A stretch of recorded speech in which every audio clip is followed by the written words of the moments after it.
We will start the session on energy efficiency. We have with us four very distinguished speakers, and the theme of this particular session is, of course, sustainable energy through energy efficiency. At this stage, I would like to mention that energy efficiency, we have been talking about it for a very, very long time, not only in India but elsewhere. But still we have to go a long way in ensuring that we take appropriate measures for energy efficiency. But a very important question is, why is it that in spite of, for example, the domestic light, street light, we have been talking about energy efficiency for the last 10, 15 years, but why is it that people do not feel, are not so willing and to take up or use energy efficient equipment at home or elsewhere? There is one issue which is the type of incentive we have built into a particular program. I think that is one of the issues which discourages people, because unless somebody has in his mind, he is convinced that by adopting certain energy efficiency measures, he is going to gain. For example, farmers, for a long time we have been having a lot of projects last 10, 15 years, energy efficient pumps, but still they do not adopt it. Of course, there are certain distortions in the tariff, there are other issues, there are incentive issues, issues of pricing of electricity and so on. And I hope that the speakers will talk about some of these issues. And there is now no need to emphasize the relevance and the utility of energy efficiency. What we should try to address is how to ensure that it is acceptable and people are willing and able to adopt such energy efficient measures. As usual, we will be able to cover only limited areas. We have four speakers. Our first speaker will be Mr. Morgan Jansen. He is Minister of Trade, Development and Cooperation, Denmark. He will be talking about various types of policy issues, particularly in the economic and or politico-economic context. He will give a broad overview of the issues and challenges. Then we have Mr. Vincent Gualat. He is the Chief Architect of Barcelona City. He will talk about energy efficiency measures in the context of a city, and particularly in the context of an existing city, how various measures can help achieving energy efficiency. Our next speaker will be Mr. Kshitiz Kumar, CEO of Philips Capital India. He will bring about the private sector perspective. And finally, we have Dr. Vijay Modi, who is a professor in mechanical engineering, Columbia University. He has been instrumental in certain pilot projects in North Gujarat, and he will bring the perspective from the point of view of farmers or the farming scenario, and what sort of incentive or disincentive are implied or can be adopted. So thus we have a combination of very distinguished speakers, and as in the earlier session, I will request that each speaker can limit the presentation to 10 minutes or so that we have some time for questions and answers. The first speaker will be Mr. Jansen, Minister for Trade and Development Cooperation, Denmark.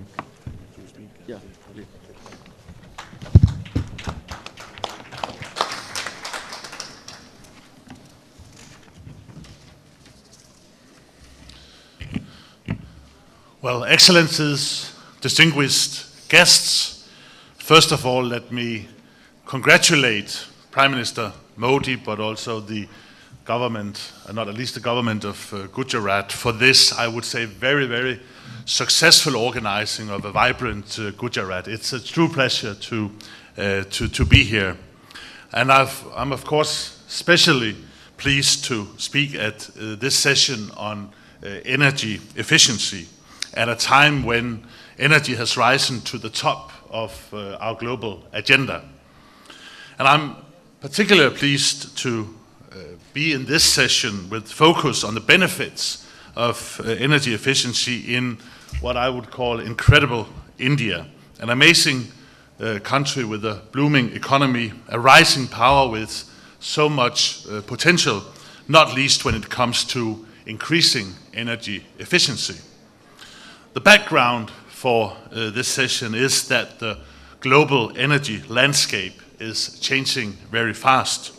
Global energy demand is rising as countries industrialize and the world's population continue to grow.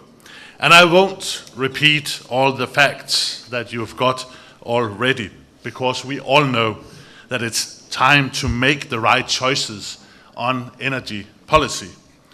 We must establish the right enabling policy framework, and by doing so, we can contribute to creating the right incentives for business to invest in clean energy and energy efficiency.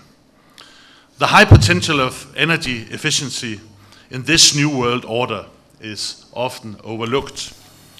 Energy efficiency is the only fuel that simultaneously meets economic, energy security, and environmental objectives. Energy efficiency is the most cost-efficient pathway to decarbonize our society.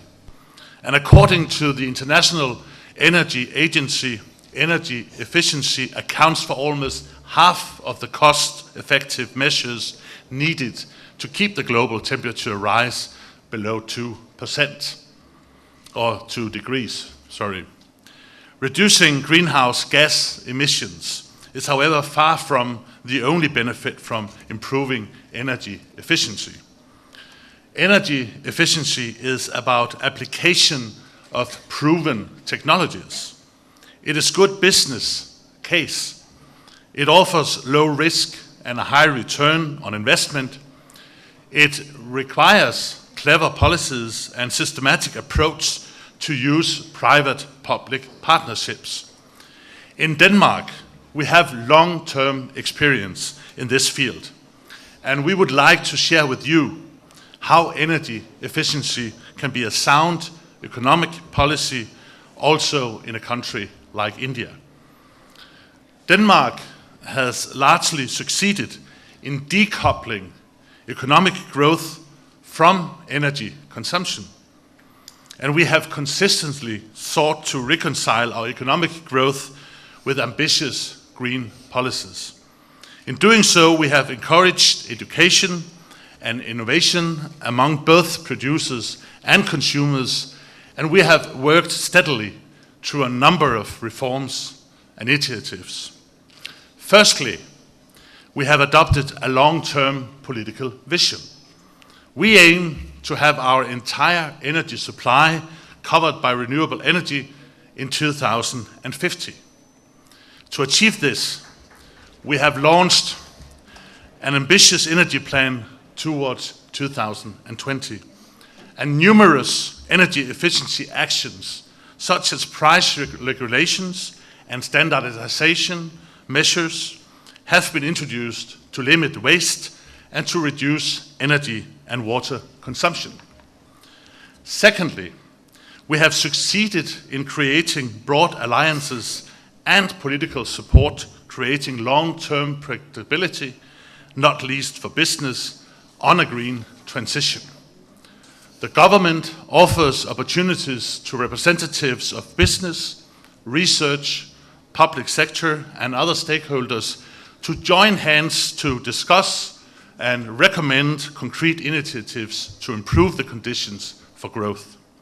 Indeed, engaging the business community is a top priority for Denmark and the Danish government.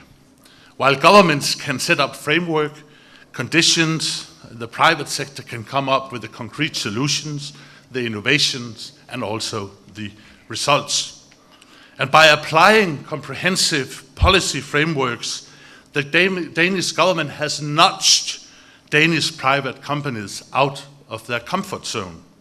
We have pushed them into a more energy efficient solution and into a greener and more innovative direction. With this policy, several Danish companies are today among the frontrunners in the development, testing, and promotion of green technologies and sustainable solutions. This has enabled the Danish companies as pioneers in the green transition. A result is that Danish exports of energy technology have almost tripled from 2000 to 2013. And these companies stand ready to contribute also to a green transition in India. But business aside, literally, it is equally important to engage the ordinary citizens, the consumers. Promoting a green society requires sustainable consumption, and this in turn demands sustainable lifestyles to enable sustainable living for all. Also here, a joint effort from both government and the private sector is important. Through information and education, government can foster a green growth mindset. Through innovative business models, companies can promote a consumer demand for sustainability. We would be pleased to work together and even closer together with Indian counterparts and share experiences to promote a green transition, not least through increased energy efficiency. As a new initiative, the Danish government is reinforcing the cooperation between Danish authorities and authorities abroad in shaping the regulatory frameworks for a green and sustainable future. And we are ready to deliver, to share the Danish experiences and also the Danish model with other countries, and we are keen to learn from others on how they address these important issues. And we are ready also, of course, to learn from your experiences in India. Energy, we all know, is a fundamental as a driver for economic growth, and sustainable energy for all has set an important goal of doubling the rate of improvement in global energy efficiency by 2030. As a strong supporter of C4All, we are happy to host the C4All Energy Efficiency Hub in the UN city in Copenhagen. The C4All Efficiency Energy Hub in Copenhagen has an important role assisting the global community advance energy efficiency solutions, not least in an increasingly urbanized world where the hub can assist cities achieve a better understanding on the nuts and bolts of energy efficiency. Indeed, understanding the challenges and the opportunities of urbanization is crucial.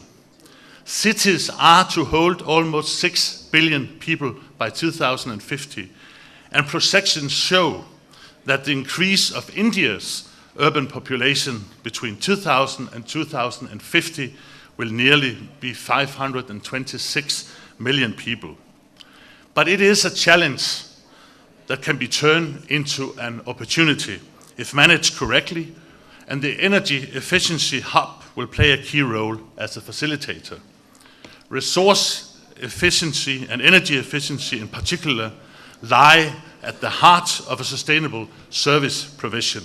By lowering costs, improving service levels, and expanding access, cities are key for sustainable future, and it's therefore very prudent initiative that Prime Minister Modi and India has launched a program of converting 100 cities into smart cities.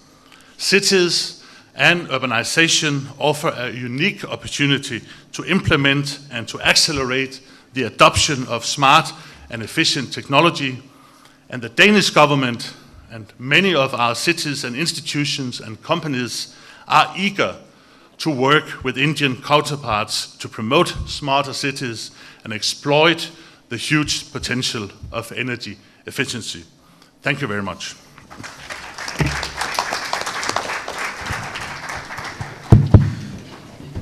Thank you, Mr. Jensen, for a very, very focused and very good presentation. You have outlined some of the aspects, for example, pricing, which is important instrument for bringing about energy efficiency, then political support, then also the role of the private sector, and finally the cooperation among the countries, and particularly your offer of cooperating with India and other countries in the area of energy efficiency, and also about the smart cities, in which Denmark has its own strength and technological capabilities that can help us. I think there is a lot of scope for further cooperation. Our next speaker is Mr. Vincent Goalat.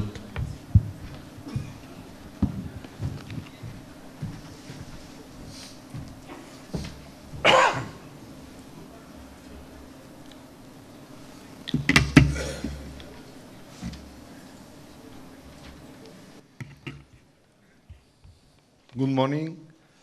First of all, I would like to say congratulations for the incredible event that you organized here in Gujarat. I would like also to thank to our friends from United Nations and from World Bank for the invitation. And I will go forward to explain our approach from the city of Barcelona. Barcelona is a city that is 2,000 years old, is by the Mediterranean coast in the south of Europe, and we are well known for many things. We are well known for our architecture, for La Sagrada Familia, and also for our city itself, and we are also well known by our football club, the Football Club Barcelona. I know that you love cricket, but football is also a very important sport around the world. In order to summarize our ideas about how we approach the design of low energy cities, I make a statement with 8 points that I will resume at the end by only one sentence. But then I will start forward. First of all, I would like to say that if you want to make a low carbon city or to be efficient, the first thing to design is the city itself. If you have the wrong design of your city, you will be spending a lot of energy. For example, a city like Barcelona that is quite compact and dense is more efficient than a place like Florida or many American cities that they are low density. If you make a city like this, you will be spending a lot of energy, because if you live in one part of the city and you work in another part, you will be all the time moving from one side to another. For example, in many cities that has been developed in the last years in China, they have this problem that they solve the housing problem, but they have created another problem with the traffic collapse and with the energy itself. This is Barcelona, and we make also those mistakes, and the interesting challenge for you in the Indian cities is, what are you going to do? I mean, you have now to take some decision that will be crucial for your future. If you follow the same mistakes as we did, you develop neighborhoods only for housing, and then you create cities that you'll be all the time moving around the city, you will be spending all the energy that you want to save with the renewable energy. So that means that the decision you will take right now, because you will have an important urbanization process, will be crucial for your future.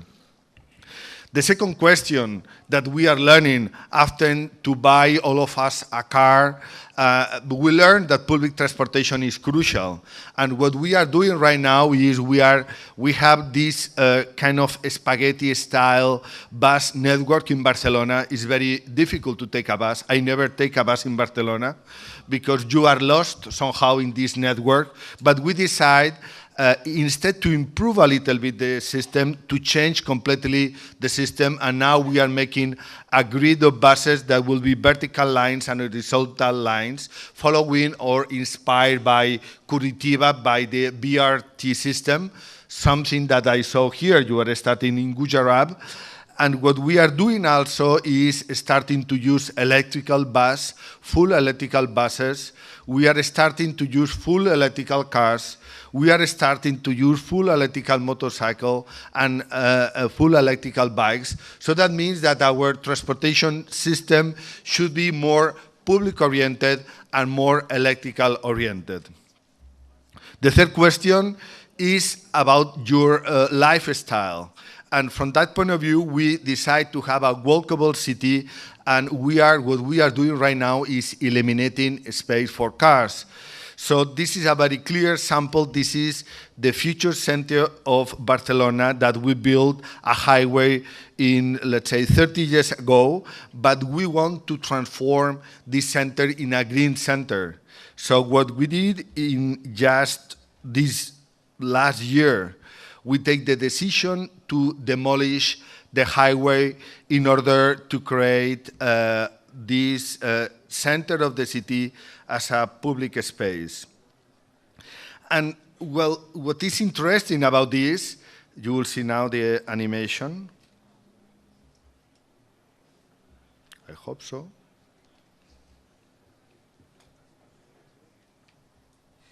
Oh, well, it's not available. So what we did was we demolished this highway because what we decide is to create a city that the people can walk. And this is something absolutely crucial because many cities, for example, in China, they are building highways as we did in the 60s that in 40 years maybe you will demolish. So this is an important question, an important decision to be taken in India. If you decide that everyone wants to have a car, that you want to have a private-oriented transportation, you will be making more highways, and the highways will be collapsed by traffic jams. So maybe the best decision is to start to analyze what other places are doing, like Seoul. They demolished the highway crossing the center of the city. Rio de Janeiro also demolished the highway. Some American cities like Dallas is thinking about demolishing the highway as we did here in the center of Barcelona. So you are in the right moment to take the right decision. And if you do so, you can create a public space where the people can walk. In Spain, we have the third highest rate of life expectancy, not because of our health system, but because of our way of life. So 30% of the people in Barcelona go to work by walking, and this is important. What we are doing right now, and this is our challenge, right now we have 50% of our public space for cars, 50% for people. We want to increase by 50%. That means in the future will be only 25% in the public space for cars. So this is what we are doing right now in Barcelona. The fourth question is to promote the Internet of Energy. Today, we have a city that is consuming resources that someone else is producing. We are buying furniture, making any place. We are buying oil from Middle East, and we are making rich them while we are contaminating our space. So it doesn't make sense. Or we are making nuclear plants or coal plants. We did in the past. We are consuming that energy in our cities. What we want to do is to transform our city following the model of a distributed system of energy production. So this will develop the idea of the Internet of Energy. That means everyone is producing and consuming energy simultaneously. And in order to do so, we are developing many projects about the way we manage information in the city. We are, in parallel to these intelligent networks of energy, we are also developing intelligent systems of information in the public space. We are developing systems of sensors for parking in the public space. We are creating a public network information that will be deployed in the whole city, having free Wi-Fi in the public space and using also information in order to manage our lighting system. We are moving all our lighting system in Barcelona to LED. So what we want to do is to have less consumption, using more information and creating a smart grid in all over the city. This will take 40 years. This is a middle-term process, but if we don't start now, we'll not get ready by 2050 as we want to do. Next question is to produce energy locally with district heating. In Barcelona, what we are doing is we are burning our trash in a plant that is the plant that in the past used to contaminate the environment. We put some filters, and what we did is to connect it to district heating, but also we produce with the steam that we produce electricity. In Barcelona, we produce all the energy that we need in order to lighten our city by burning our trash. So this is a very clear and simple sample about how you can connect different verticals, different systems. And at the same time that we make the power for our lighting, what we have is a district heating system. So what we imagine is in the future, in the cities, in the near future, we'll have hot and cold water with district heating, and will produce solar energy in the buildings themselves. So as you know, we need to produce electricity and we need to produce cold and heat water. And we should do so by using design. So we need to do a retrofitting, we'll do a retrofitting of our cities. So again, you have the big challenge of the urbanization of many Indian cities, and you can decide to do the retrofitting from the beginning. So that means to make buildings, invest a little bit more today in order to save in the future, or to do what we are doing, that is to do the retrofitting after we make the construction. So this is a typical block, Barcelona block, where you see that our idea is to produce energy locally, to store in the electrical cars themselves, to develop systems for storage of energy. What today was saying is absolutely crucial. And in order to do so, what we are working is also, we are working with design. A solar building is not a building with solar panels in the roof. It's something else, it's something more. You need to do something beautiful in order that the people really want to have it. It's related with your cultural status, the fact that you show that you are producing energy in your building in a beautiful way. So this is a prototype we did in the past using flexible panels, and this is another prototype of a solar building, let's say one floor of one building that in fact is charging energy directly into the car. So if we are able to put one of those layers on top of each other, we'll start making buildings that are producing energy in the facade and not only in the roof. But in order to do this, we need to do something very important. We need to change our organization. This is the diagram that shows the anatomy of any city in the world. You see that the city has a physical layer, it has the people, and you have information in between. In the physical layer, we have the environment, 6 infrastructures, and we have the build domain. What we did was to create a department called Urban Habitat, where we have a deputy mayor that is not only ruling the urban or the city planning or the environmental layer, but we have only under one deputy mayor with only one budget, the energy department, the water department, the environment department, and the city planning department. So from that point of view, the decisions that are taken can be taken understanding all the urban project as an holistic project. Today we have the Minister of Energy here that make an incredible speech. What is important is that the Minister of Energy and the Minister of Urban Development merge, because these two questions are completely related.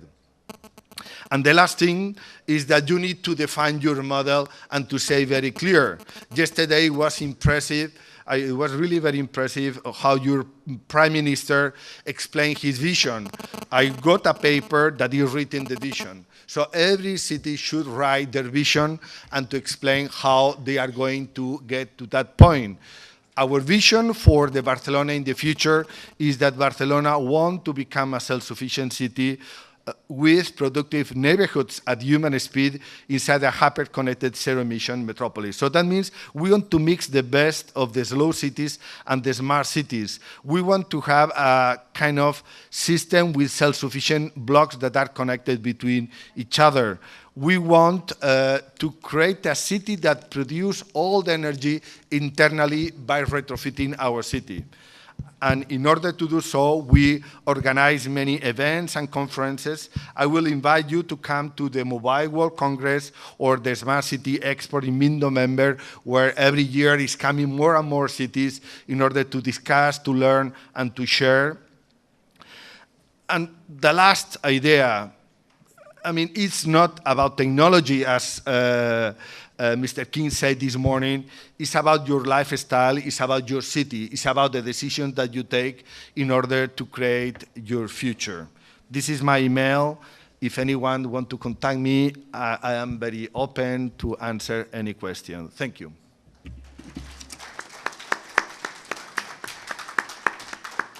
Thank you, Mr. Gwala, for a very, very interesting presentation, particularly your 8 principles of low energy city will be very useful and relevant.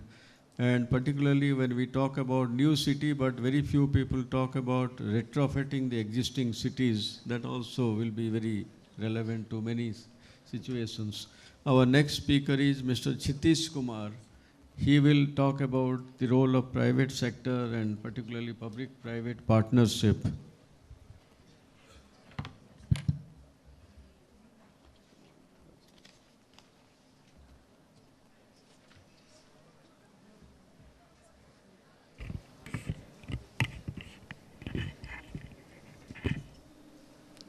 Good afternoon. Sorry.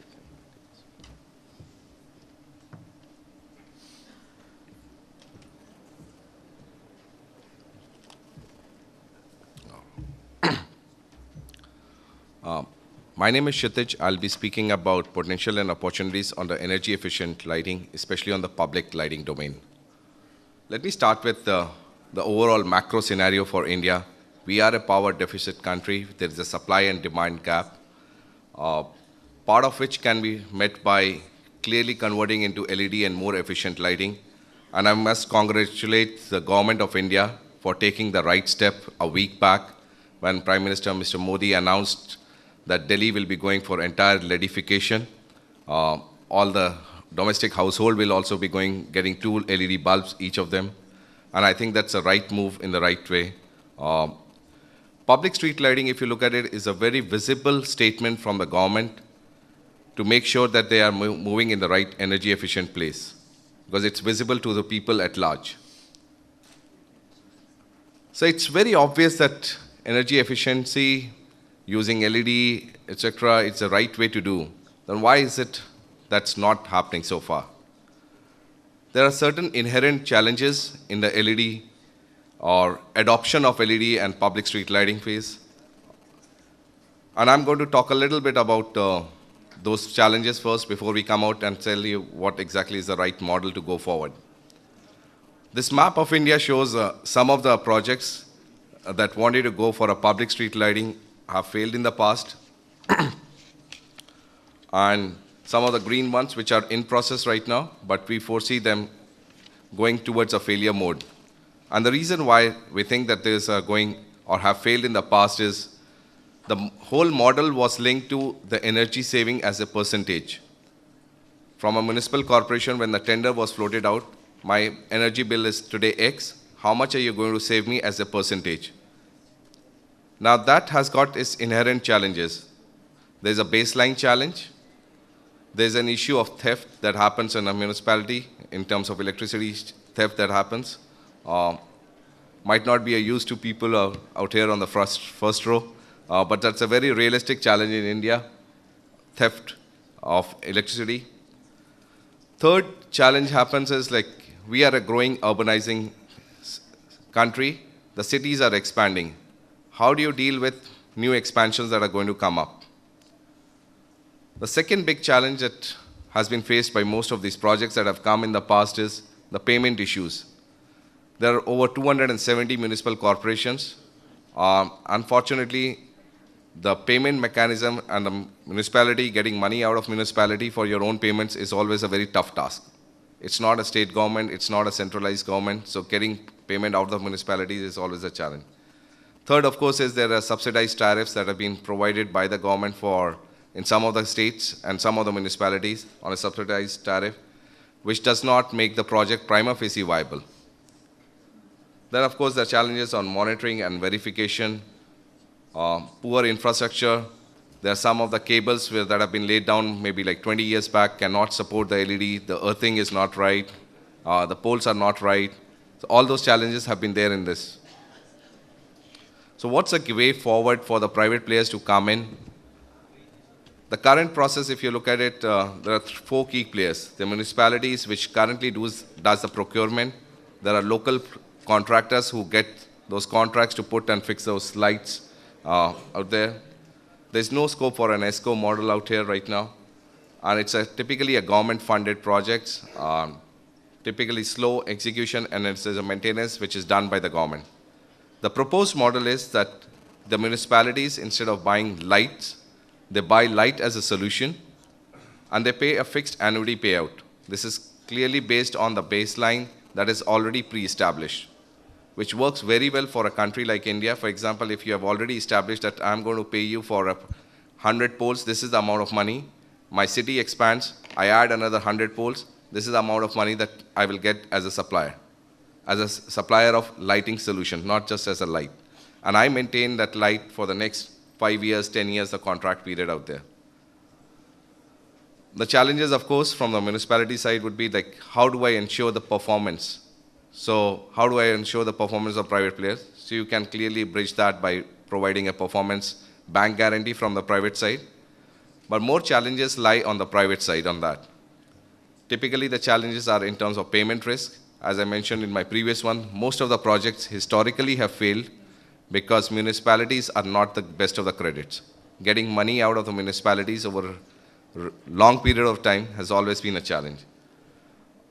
Project viability, in case there's a tariff subsidized one, could be a challenge.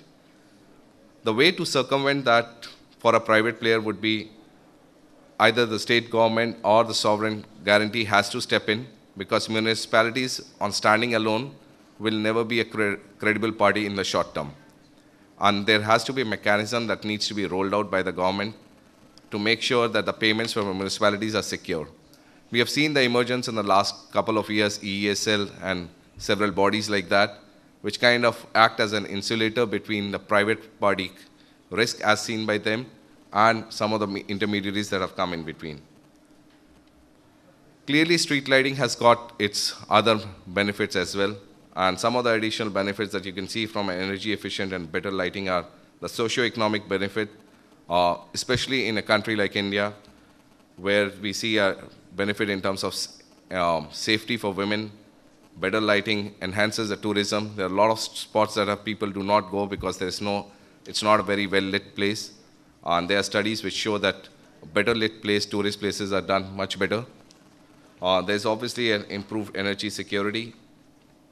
LED saves, as Honorable Minister said in his speech, instead of 1 unit saved is actually, on the energy efficient side, is equal to 1.4x on the capacity side.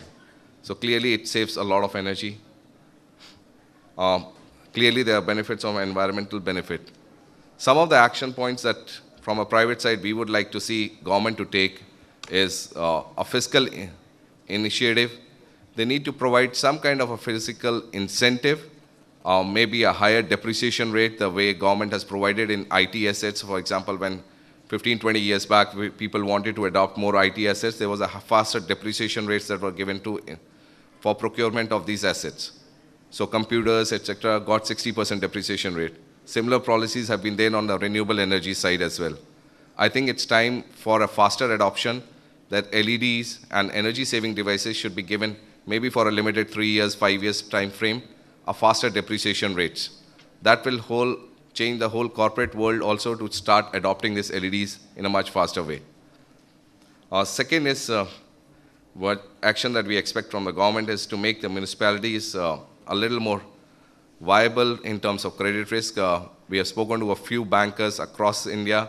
None of the banks are actually willing to take a municipal credit today. There is some mechanism that needs to be developed by the state governments to make their municipalities credit worthy so that private players can come in with an assurity of performance and the payment. Third is in line with Make in India, local manufacturing has to be put in place. Today, a lot of LEDs are coming from outside India. They're substandard. So there is no standardization that is there, or standardization is not implemented. And we see a whole host of players importing LEDs at a low cost and a low quality. Clearly, that will not help the cause of manufacturing in India. We need to put some certain standards, basic standards that needs to be adhered to for importing good quality LEDs, or at least a basic standard LEDs has to have some quality out there. That's all I had from my end. Thank you, Mr. Chitesh Kumar, for adhering to the time limit. Real private sector efficiency. Our next speaker is Professor Modi from Columbia University. Professor Modi, you have two challenges. One is you have to talk about the agriculture sector, which we have not discussed. Second thing is you have the responsibility to see that all of us don't go hungry. 1:30 is the lunch time, according to the program. So that is your responsibility, that we go for lunch on time. Other challenge is that I'm not from the private sector, so I'm not very efficient, but I'll try. So first of all, thank you very much for the warm hospitality. Truly, Atithi Devo Bhava, that's believed here in Gujarat. So I'm going to try to cover a couple of topics. I'm going to focus on energy efficiency in the first part related to irrigation. There's also energy used in fertilizer, mechanization, farms, post-harvest, storage, etc. But I'm going to focus it in irrigation. Now, there are multiple sources of that, right? One is the pump itself. That could be, you could be using 1.3 times what a best pump could use. It could be that the distribution losses itself. We heard numbers earlier, 40%, but even in the best case, 20%. So there's a factor 1.2 there. But I think the one thing we have missed out in many parts of the country, many parts of the state, over 30, 40 years, the groundwater table has also gone down in many parts, not everywhere. It's very location specific. And that factor could be 3 to 5. So in North Gujarat, where we studied, that's a factor 3 to 5. And water use, there is room there through flood irrigation versus micro irrigation. Now, when you multiply all these factors, obviously, you start to see much bigger numbers than you want. Now, the challenge we have is, we have, first of all, fantastically enterprising and hardworking farmers in the state. We have had incredible growth rates. So we need to figure out how to maintain that growth, how to support the farmers, how to, sort of take advantage of the situation, and yet this accumulated deficit that we have created, the accumulated deficit, because we have been utilizing this resource over the years, how to address it. And I think, just in a one big picture, just the same way that the energy minister this morning, Mr. Goyal said, we will have to be impatient and make investments to catch up that kind of deficit. So that's the short story, little bit longer stories here. So first of all, if we want efficiency in the irrigation sector, farming is very specific to a place. Water tables are different, crops are different, soils are different. We will need to create a baseline for energy use. Now, this does not mean and for that, we have to install a meter to measure. This does not mean we charge commercial rates to the farmer for the metered electricity. No. But even to just measure the situation is important. And without that measurement, without that baseline, it's like if you go to a building and the building is inefficient, you cannot know what to do without that measurement. So I just want to emphasize the importance of measurement. Now, the good news is that in many other parts of the country, sometimes if you go to measure, it is seen as a threat by the utility. But I think that Gujarat with Jyotigram, with good power quality to the farmer, a increasing trust is being created. And that trust can be leveraged to actually, it is a dialogue, it is a matter of trust to say this measurement, this metering is for that measurement. And what we found, at least in our very limited experience in North Gujarat, that 80% of the farmers, when we actually talked to them, when we explained to them, they were willing to be metered.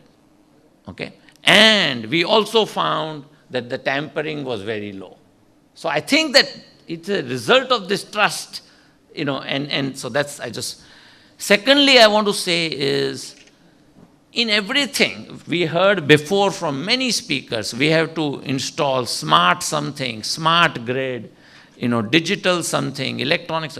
This is the future, whether of soil, the soil health now can be measured through an infrared spectrometer at a large, high speed. So you should have soil card, but electronically online for everybody. Water depths, energy consumption, hydrology. I think the interesting part is that we have today the technology and the machinery to be very smart. We just have to cooperate with each other. We have to open up our data systems. We should be able to see online, okay, this is the water table, this is the soil, this is this. We have to go towards that. That's the only way scientists and technologists.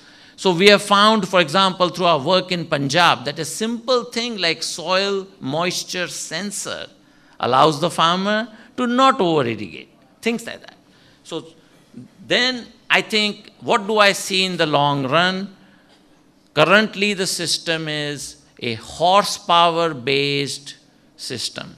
It has many advantages. You only need to measure the load.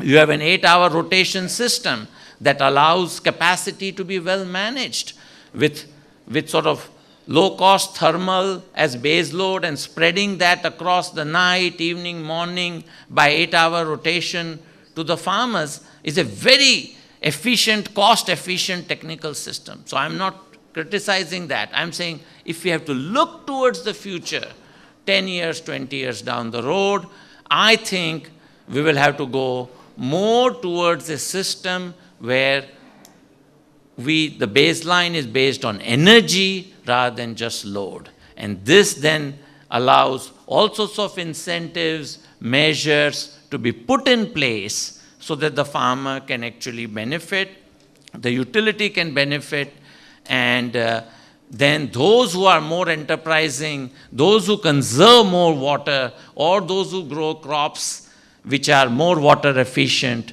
can benefit. By the way, this has national level implications. So, we have many parts of the country, especially eastern India, with water tables that are not that deep. Rice growing would be fantastic there in parts where the water tables are not that deep. It would be very energy efficient, it would be resource efficient, as opposed to growing it in places where water tables are deep and declining. So, and I think this allows this kind of energy-based system would require metering. Eventually, it will open up possibilities for how to compensate for efficiency. So that's my one message. And one could start with the areas with the deep groundwater. One doesn't, you cannot do this overnight. This is a period of time, multiple years process. One could start with the areas of deep groundwater. In deep groundwater areas, already there is fallow land, and potential is also there for a small percentage of land, 1, 2, 3% of land that can be used for solar. I will show you some technology for that. Okay. So deepest groundwater areas have the potential to put aside 1 or 2% for solar PV that can irrigate the rest. How could this be dealt with without going into land purchase, sale issues? We found that something as little as 25 paisa per unit of electricity generated as rent would actually completely compensate the farmer for that. At the same time, perhaps benefiting from not having to have as much losses with large faraway power plants as this. So and this can be done in places with or without the grid. Of course, much of Gujarat, we have a very reliable grid, but even in places without the grid. Now, I want to show you something that is being built in India. The Prime Minister talked about made in India. Here's a system that is built in India, so inverters made in India, in South India, metering. Actually, this metering that you see on the right is made in Vadodara, smart metering. There are relays, controls, and there is a small thing on the right that you see is the brain of the system. It's the microprocessor that controls the whole thing. This thing can control as many as, this particular unit can control 8 pumps. This can be at a much higher level. This can allow you to do it at a feeder level. Interestingly, this is being installed in Africa. So in a way, this sort of South-South collaboration that SE for All CEO talked about is already beginning to sort of take some initial thought. You have technology that is made here. It is about integration of existing components that is making this possible to handle the variability in solar while providing reliable irrigation. Okay. So now I want to just summarize some of the bigger national level picture. So I think India is endowed with actually very good surface water. It is just that the timing of it, location of it is not exactly always matching. But I think now we have the possibility to be smarter with surface water so that we actually have good recharge, improve our groundwater situation. We can deliver through proper metering because the farmer needs flexibility. Farmer needs water when they need it. If it comes 3 days late, if it comes half the amount, doesn't work. So I think that increased investments in national level water storage, and this also brings me next to that smaller reservoirs with topography. We have the Himalayas, we have the Ghats. With this topography, we have the possibility to also deploy pumped hydro. I suspect I have only a minute left. Okay, so to deploy pumped hydro, and why I think this is needed, I want to just show you where we are headed. First of all, the good news is the agriculture as a percentage of the total load is reducing. That's the good news, as a percentage. But now with air conditioning and all that, our peak loads are going in a very different direction. Our peak to bottoms are changing. The sunshine is in the middle. What you see is a 24-hour picture. But in looking at just even one option, pumped hydro, which is, when you have surplus, you pump it back up. When you need it, you bring it back down. So we did an India-wide study. And the Purulia in West Bengal is a fantastic example. 4 crore rupees a megawatt, they did this. We did only for north of India. And Nepal and Bhutan could be real partners in this. And I am glad Bhutan was here in a very big way. So combined pumped hydro can be expanded. We will have to go towards a nationally integrated grid.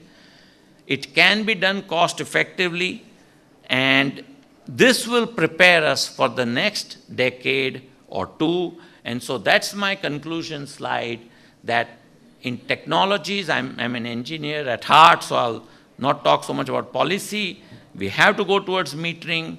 We have to leverage data platforms. We have to not be siloed, be open about the thing. And I think, amazingly, the load dispatch centers are doing that. Solar technologies and solar costs, as we heard, are advancing rapidly. They can be installed closer to demand, and that pumped hydro storage can be a key enabler for India to move to more renewables. And I want to just thank a variety of agencies, especially the DISCOMs, especially the EPD department, UGVCL, who made it very welcome for us to study here, and all the different universities who were willing to engage. Thank you.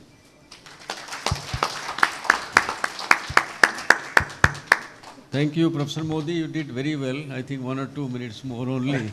And for a professor, it is really an achievement. We had 4 very good presentations. We have about 2-3 questions only, and after that we'll close. One question is, why voluntary demand response with incentive to customer cannot be instituted? I think this is a good, it's more as a suggestion. I think this is a good idea that incentive, and as I mentioned in the beginning, any program, any project, we need to see the incentive effect. Incentive not in the terms of subsidy, but if somebody has an incentive or he realizes that he has some benefit, so that can be built into, I think Professor Modi is doing some of these. The other one is water and energy go together. And we are too worried about energy only. However, plan for water must be there. That also, Professor Modi is working in that direction, because economical use of water or water use efficiency is probably as important than energy efficiency. Both are linked, and it's a very, again, a good suggestion. I think we should look at all our schemes from this point of view. So these are all very good suggestions. And then Mr. Chitish Kumar, one small question is there. Yeah, question for me is capital cost for solar street lighting has been very high due to battery storage costs. Can you focus on the cost-effective solar lighting models? Let me start by saying that 2 biggest source of light on earth is one, sun, and second is Philips. And yeah, that's the truth. Actually, Philips does almost 30% of entire planet's lighting today. We work with Mr. Vincent on one side to light up Barcelona. We also have a huge R&D facility in India where 300 plus engineers are working to build up a very cost-effective solar lighting model, off-grid solution for states like Bihar, etc., because that will be, and that's a mission and vision for us as a company. 300 million people today do not have a bulb. And street light and off-grid solution is something which we are working very closely on to provide the first electricity or source of light for people who do not need to wait till the power lines, etc., reach them. So as a company, we are working very closely to reach that stage. On the cost side of it, I think solar lights, solar panels, as the cost keeps on coming down, this pricing will always be coming down as well.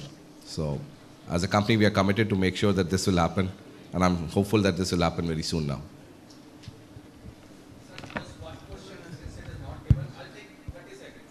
Okay. I'm just saying for the smart cities, when we plan new smart cities, not the existing, plan some ducts along the road so that the capital cost, what he was saying, that to put the LT cables, that can be avoided.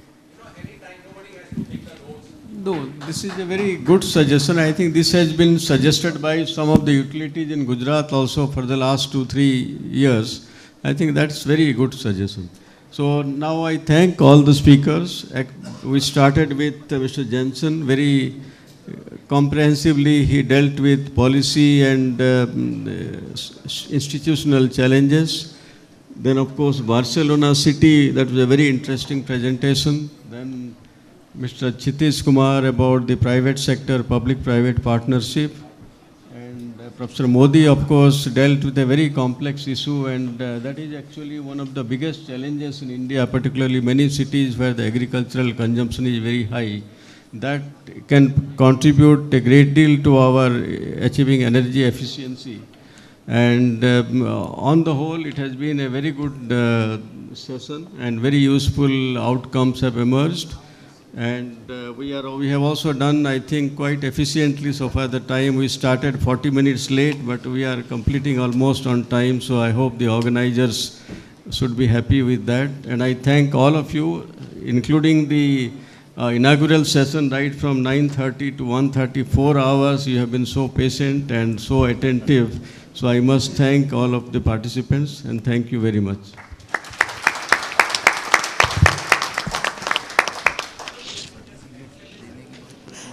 We need to still be seated for the vote of thanks to be proposed by. We would like to also thank the moderator, by the way. Yeah. Yes, thank you so much.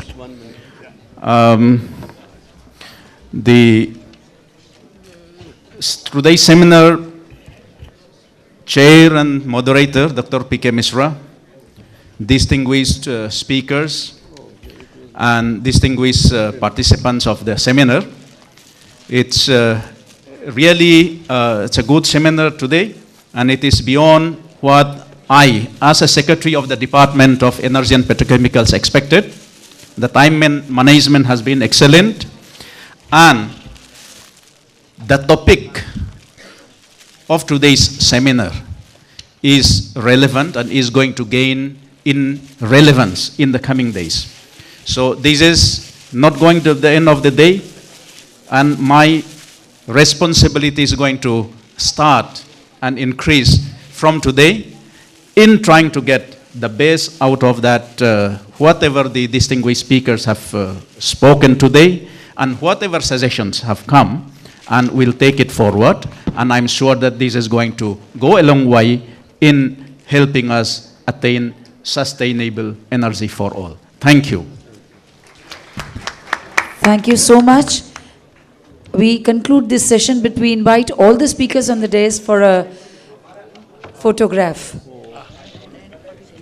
Yeah, an arrangement for lunch for all the delegates is at the red dining area. So kindly proceed to the red dining area for lunch.